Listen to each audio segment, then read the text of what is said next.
Hi, this is Kerry Grinkmeyer with Best of U.S. Homes. This is my second video in my series of videos entitled How to Get Rich Selling Real Estate. Actually, it's how to get rich in any small business.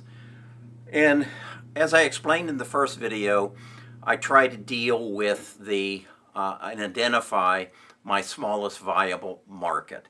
And I shared with you that right now that market is 81 potential clients. What I'm looking for is people that have a problem and then offering a solution to that problem. In many cases, you got to recognize that they don't know they have a problem until you show them that there's a different way of doing it. I alluded to in the first video my belief that the way to get rich is to change the way things are done. To open another retail store is not a way to get rich. Jeff Bezos decided to basically reinvent what Sears and Roebuck did and offer you a shopping experience, first with books, then with music, now with everything, and give you a different way of purchasing. And he built a behemoth as a result of that, and now is the richest man in the United States. You need to follow that model and in your real estate business. Find the smallest viable market. And again, I want to emphasize what that means is you identify who you want to do business with. You identify a group of people who have a problem, and then you give them a solution to that problem. The first element of my group is past clients. Do they have a problem? No, I sold them a house in the last 2 years. But they know other people who have a problem, who want to sell a house. I read something recently that Target did some advertising specifically to women who came into their store who bought things that indicated that they were pregnant, because they recognized that women who are pregnant know other women who are pregnant, and they use them as their catalyst to find additional clients. That's the reason why you want to touch on a regular basis your existing clients. My focus every day is expired listings. I know these people have a problem. They want to sell their house and they're not successful in getting it done. And when I say expired listings, I also mean canceled listings. These people are people who have thrown their arms up relative to their current agent and said, it isn't happening. I don't like the trouble we're going through. We need to rethink this. Well, then I need to help them rethink this, and this is when I will reach out to them. So what I do is every morning I open up my MLS, and we have Paragon, and I open the box that says Market Report, and I change that over to Market, and I have it already programmed to give me the data on everything that happened in the last 24 hours. Actually, it's 48 hours. In the zip codes that I choose to service, and it shows me everything that has sold, everything that has just been listed, everything that has expired, and everything that has been canceled or withdrawn. I then click on those expireds and look at the data on it, look at the pictures on it, and make a decision in my mind. Is this a listing that I would like to have? Is it in a neighborhood that I want to work in? Does it look like a house that I think has some appeal, and I think with proper photography and proper video and proper representation and presentation could sell? If I decide yes, that is the case, I then click on that little icon that gives me their tax information. What I'm looking there for is their name and the circumstances under which they got the house. And the tax records will tell me that. So now I've got a name and an address of a house that I would want to represent. I then Google those names, the name of the individual. The first place actually I go is to my database. And my database is right now somewhere in the neighborhood of 6,000 people's names and addresses that I've accumulated over multiple sources, the biggest one from LinkedIn, and find out if they're already in my database, and by chance if I have their email address. If I don't have it, I start Googling them and finding them. I'm dealing in homes that are over $750,000. So there's a good chance that these people are either doctors, lawyers, or entrepreneurs. They're probably going to be on LinkedIn. If I see a LinkedIn listing, I find out where they're working. If they own a company, I get that name, I Google that name, and if they own a company or are an executive in a company, I'm probably going to find their email address. Okay, so I build that database of those expired listings, and I get their name, their address, and their email address. I put that into my database. I then also focus, and that's how I'm going to then touch them through their email address and their snail mail address. I'm going to be writing them letters. The next area, and I briefly covered this, is what I call showings. When I have a listing and I get a request for a showing, I make it known to the agent, I'm going to be in the house. It's a $750,000 house or more. The owners have put a lot more into it than just basic construction. The hardwood floors are different. The kitchen cabinets are different. I need to be there to explain. That's part of my motive. I remember the first time I looked at a Mercedes. The salesman showed me every element of that car and made sure I understood it to build a desire and a knowledge on my part. That's what I want to do in the home. I feel I owe that to my listings because I'm not just a listing agent. I'm just not a facilitator to get your house out on the internet and then to be there to help you negotiate. I'm there to sell your house. And I'm a salesman. And you're not just hiring a selling agent, you're hiring a salesman. But my other motive is I want to know who's coming through that door. I want to know the showing agent, and I want to see how they present themselves and how they interact with their client. Quite often I see this is the first time they met them because they got them through Zillow or realtor.com, so they have no relationship with them. They literally know nothing about them. I ask questions. I learn their names of the people who are coming. I learn where they live, whether they're out of town or local. If they're local, I try to find out what part of the community they're in. I try to find out what they do for a listing. As we break apart, I take notes. When the whole showing is over, if they don't make an offer on the house, I figure they're fair game. They've been to my house and if I find that they don't buy a house within the next, and if they're local, I'll know because I know their address. I'll see if they put their house up on the market or if they sell their house. I'll start marketing to them. I'll put them into my 57 Touch program just as if they were somebody who came to my website and showed an interest, and I'll start marketing to them. The next one are my website leads. My website is very good at generating leads, but it isn't real good in generating leads of people that are in the category that I'm marketing to. So a small percentage of them come, and I do the same thing. They give me their name, they give me their address, they give me their phone number and their email address. I Google them. I find out who they are. I then put them into my 57 Touch program. And then active listings. But I know they want to sell their home. And I also know that somewhere around 80% of them are going to buy another home after they sell the one that they're in. So first of all, I want to make them aware of the homes that I have for sale because that may be their next home.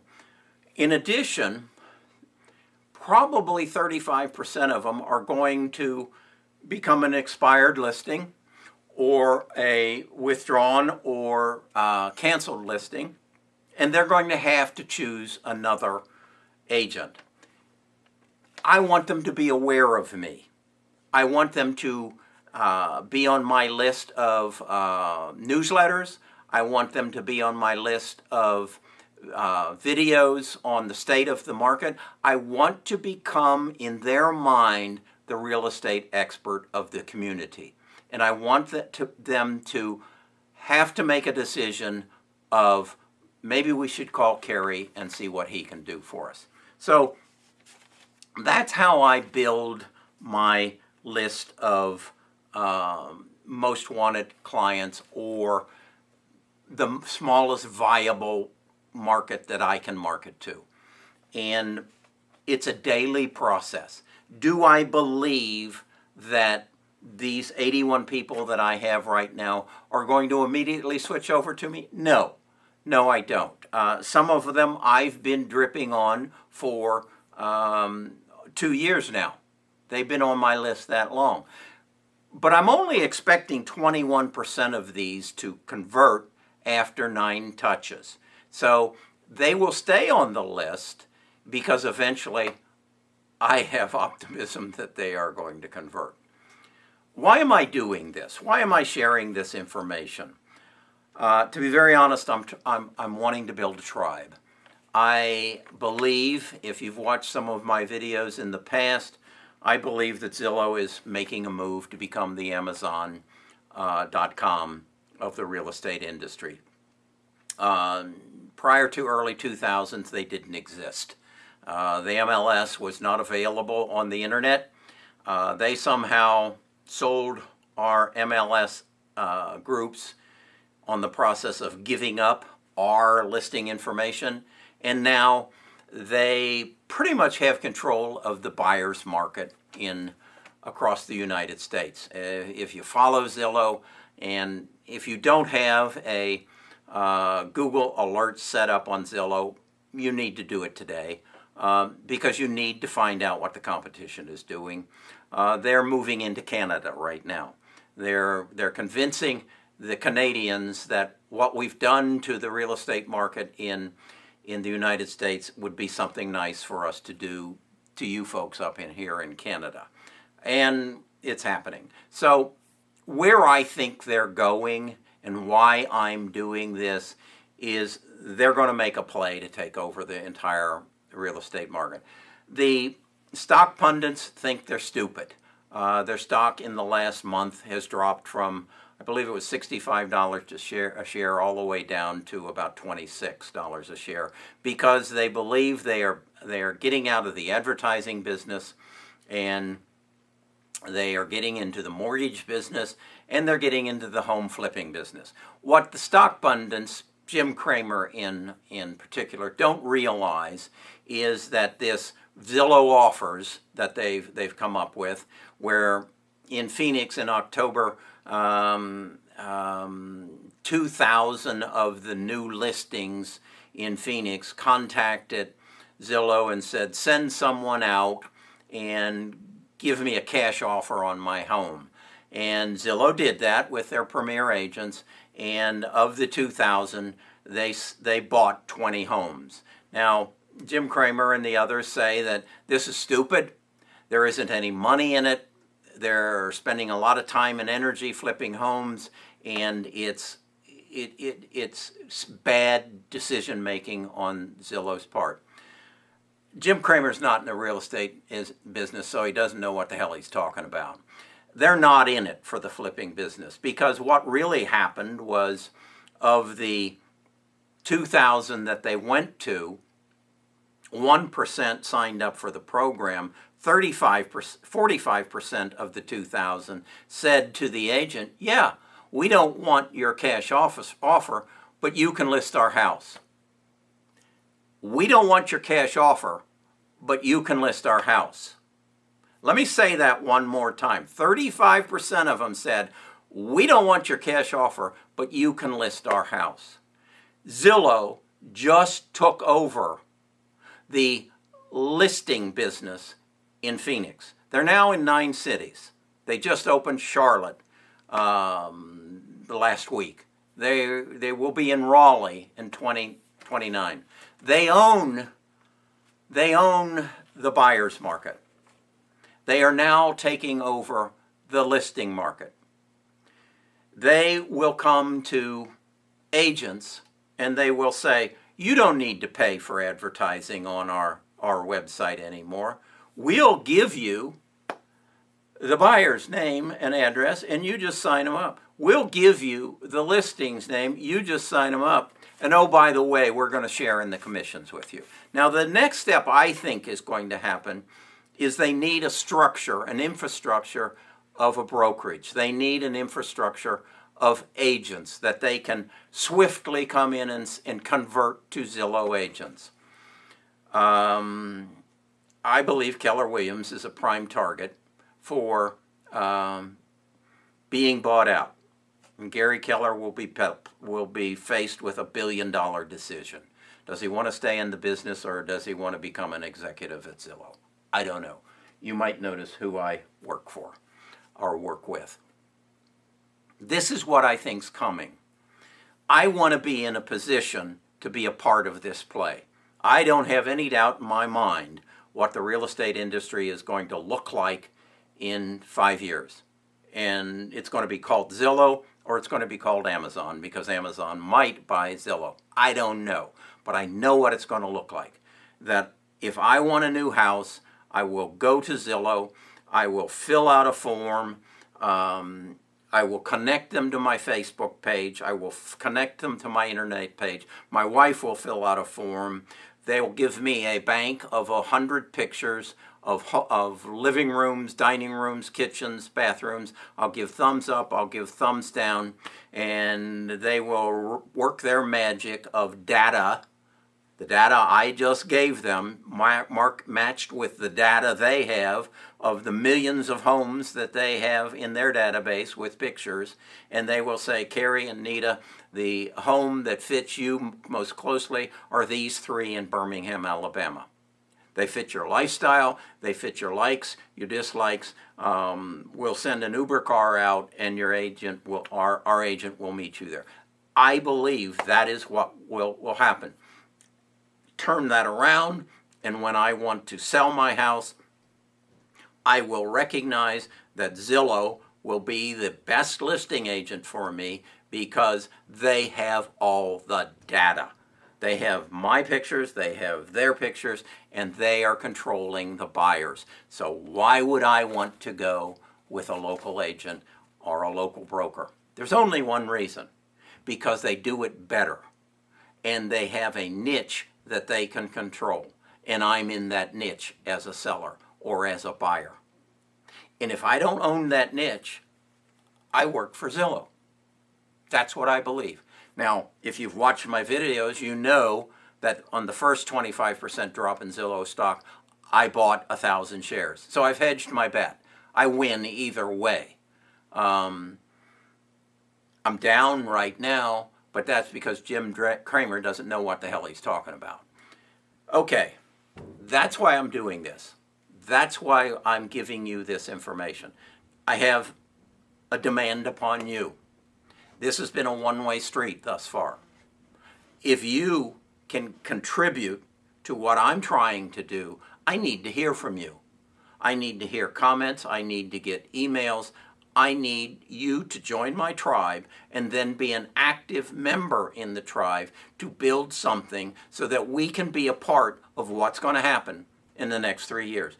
Trust me, the real estate industry is ripe to be taken over by technology, by artificial intelligence, and predictive analytics. And if you don't understand those 3 categories, start Googling. The other thing, and I'll say it again, is create yourself a Google Alerts entitled Zillow so that you can keep up and be knowledgeable of what's happening in the real estate community and the real estate industry. Okay, that's my sermon for this week. Next week, I'll get into my touches.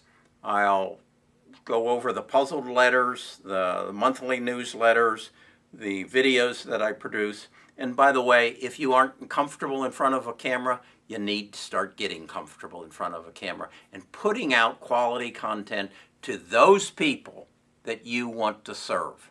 The smallest viable market that you can market to. Okay, we'll talk more next week. Thanks.